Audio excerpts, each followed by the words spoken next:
Hello there, YouTube. This is Transformers fan G138. I'm here with a video review of Transformers Legends LG16 Slipstream.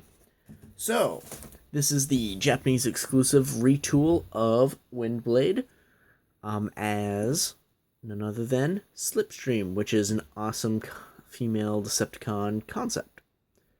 And overall, one of the, my opinion, coolest female bad guys in Transformers lore, because she just seems kind of like creepy. Slipstream was originally introduced in Transformers Animated, and she has been seen as a, I believe, downloadable character in War for Cybertron, which was a fun game, and she was a cool character to play as. So, what this version does is it takes most of the concept directly from the Windblade mold, including the adjustable fans turbines here, which is kind of cool. Nice jet turbines with, it's hard to see in this video. Let's see if I can realign the light for a minute. Double layered inserts in the thrusters. So there's some really cool shading in there, what you couldn't see on the Windblade mold because it was all black plastic. So that's cool to see. Some decent paint apps. All the silver on the wings here, or not silver, purple on the wings, is actually sparkly purple. And this is the first video I think I've ever shot where the purple is actually showing up purple instead of blue. So we got some cool Decepticon logos on the wing undersides, which end up being similar to like the Seekers, where their wing logos end up. Also notable in this redone version are these missile pods, very Seeker-like missile pods. So they do clip on to the top of the arm here, like that. Although I find in this mode, it kind of curves the gun a little, so I don't like to do that for fear of breaking it, because it's near impossible to get back off. In robot mode, however, they clip on much easier. So I'm just going to unclip these for the time being.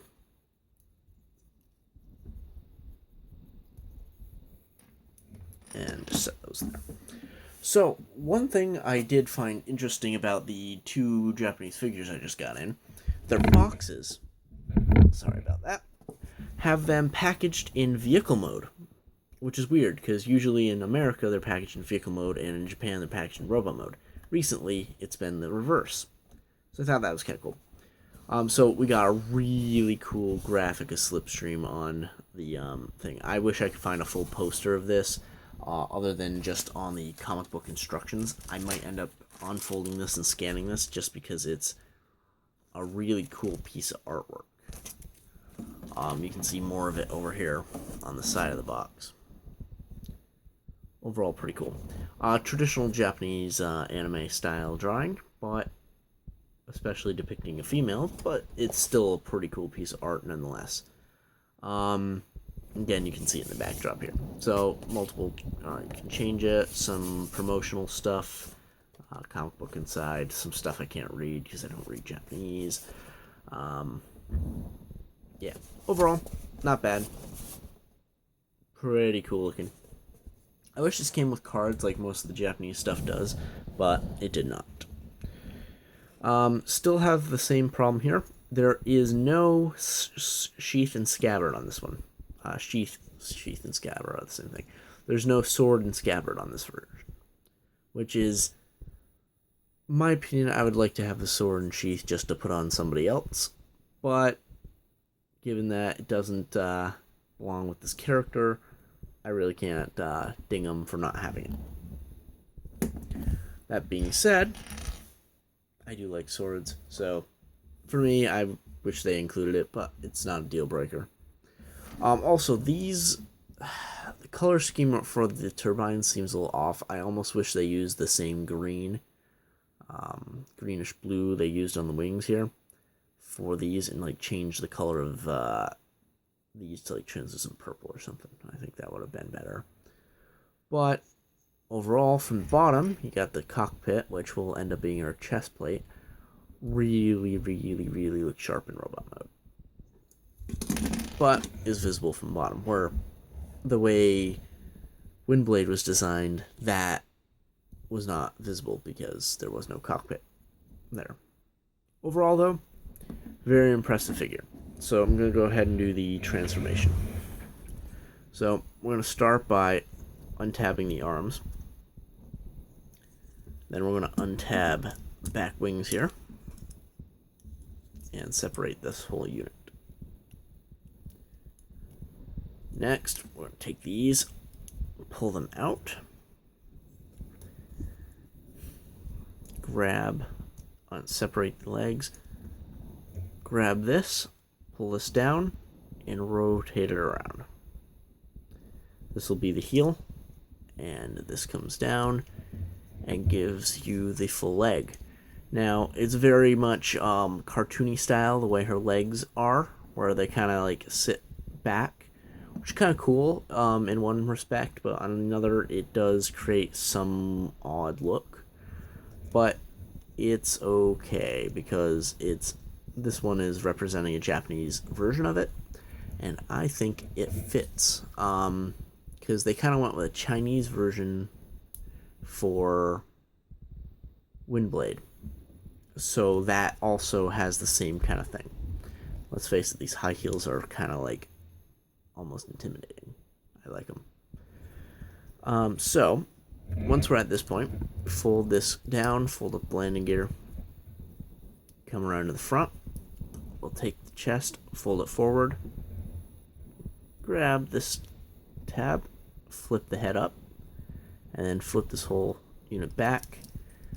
Then just kind of rotate these up and clip the shoulders into place. Lastly, we're going to fold these back, flip up the shoulder armor panels,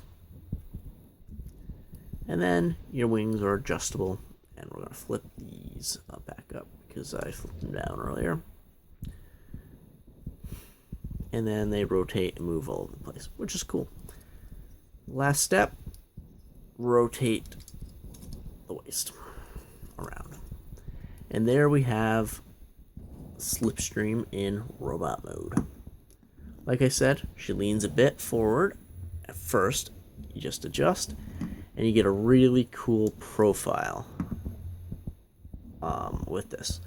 I have had some issue of Windblade standing, but if you do the legs properly, where they're supposed to be back behind her legs like the comic book style, which they did a great job imitating for Windblade, then it works fine.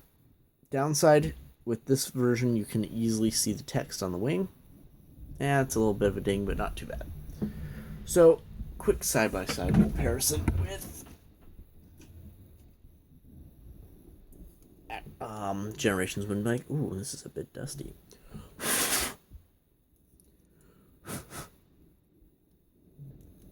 Yeah, I'll have to take my Swiffer duster to this shelf. So a side-by-side comparison real quick. You can tell the differences in the chest plate, where Slipstream is very traditional Slipstream style with the translucent cockpit. Very, very cool design. And the addition of the Decepticon logos. Now somehow, the wings look smaller on this one than this one, although they're not. They're the same size. I think it is due to that lighter color. So, give or take there, depending on how you feel about them. Her eyes are actually, I think, painted in. Although there is this whole block of light piping in the back. So it does shine through a little bit.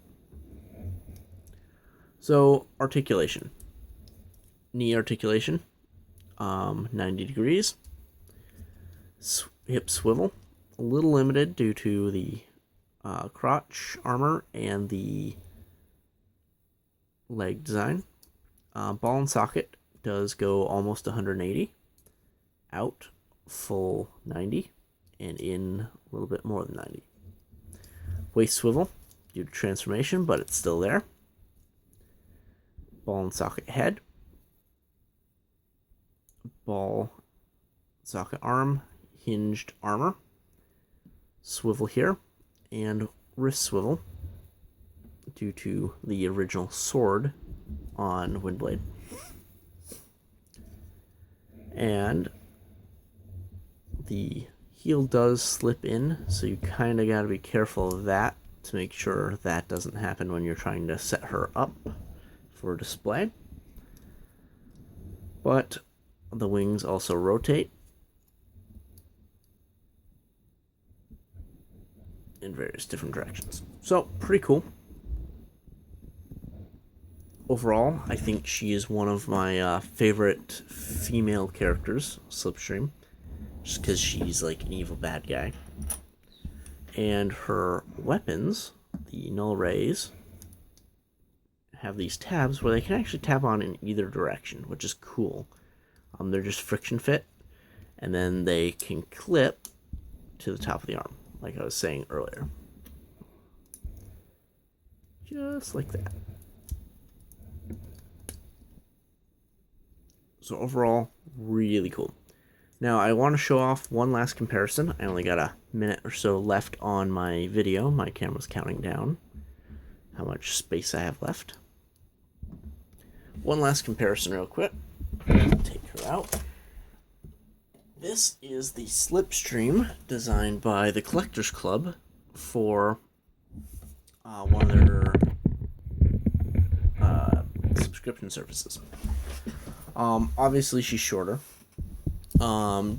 This uses the Starscream first edition mold, where this uses the new mold. Although I think this one looks creepier. This one is definitely more Slipstream. That being said, they cost roughly the same to get.